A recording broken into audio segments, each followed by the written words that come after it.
हो 2 मिनिट थांबा फक्त. तर अशी एबीसीडी आहे, त्यावरती प्रश्न विचारलेला आहे. दिलेल्या अक्षरमालेतील के या अक्षरापासून व्ही या हे अक्षर कितव्या स्थानावर आहे. पहा पहिला प्रश्न आहे, दिलेल्या अक्षर मालेतील, बोलू नका मागचे, के या अक्षरापासून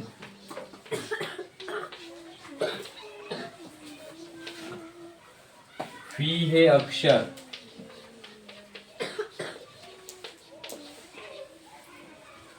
कितव्या स्थानावर आहे.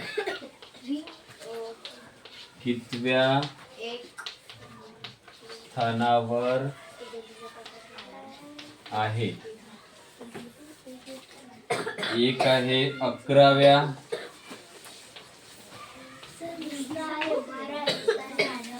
दुसरा आहे 12व्या,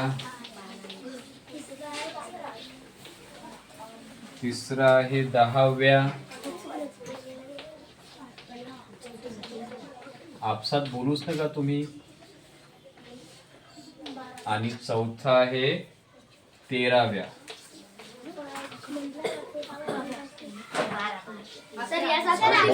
बोलू नका तुमचा आवाज येत आहे त्याच्यामध्ये, बोलू नका.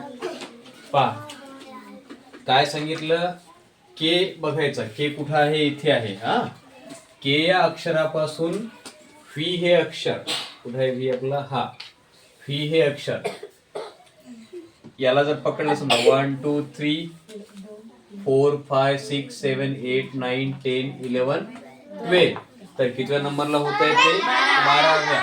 परंतु इथे पहा 1 2 3 4 5 6 7 8 9 10 11, मग कितवा नंबर झाला, 11वा.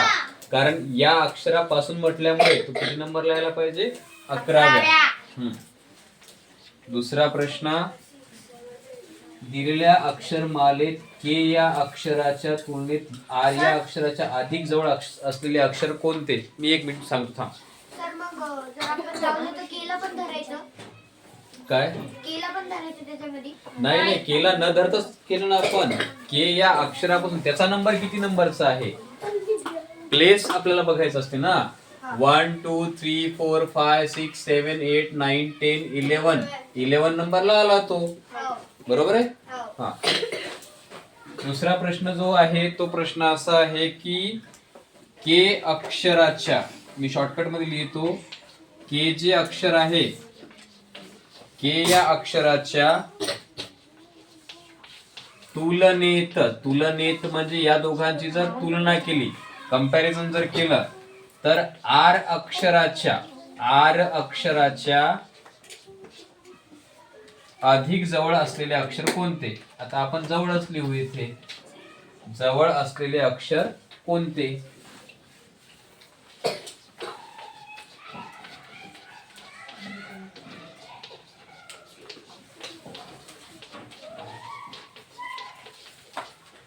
बघा ऑप्शन दिलेले आहेत, ते ऑप्शन बघू. एन एम एल आणि पी. एन एम एल आणि काय आहे, पी आहे. मग आता पहा, के पेक्षा आरच्या जवळ कोण आहे आधी, आर जो आहे आरच्या जवळ, पी हा सेकंड नंबरलाच आहे. हा एल जर बघितला तर एल हा 1 2 3 4 5 6 नंबरला आला, म्हणजे हा 6 नंबरला आहे, हा सेकंड नंबरला आहे. त्याच्यानंतर एम बघायला गेलो आपण तर 1 2 3 4 5 नंबरला आहे. आणि एन हा 1 2 3 4 येईल ना, आरच्या पुढचं म्हटलं ना तर 4 नंबरला येणार तो, तर हा 4 नंबरला येत आहे. म्हणजे सगळ्यात जवळ कोणाला, पी आलेला आहे त्याच्या, बरोबर आहे. आन्सर कोणता असायला पाहिजे, पी. घ्या लिहून, चला.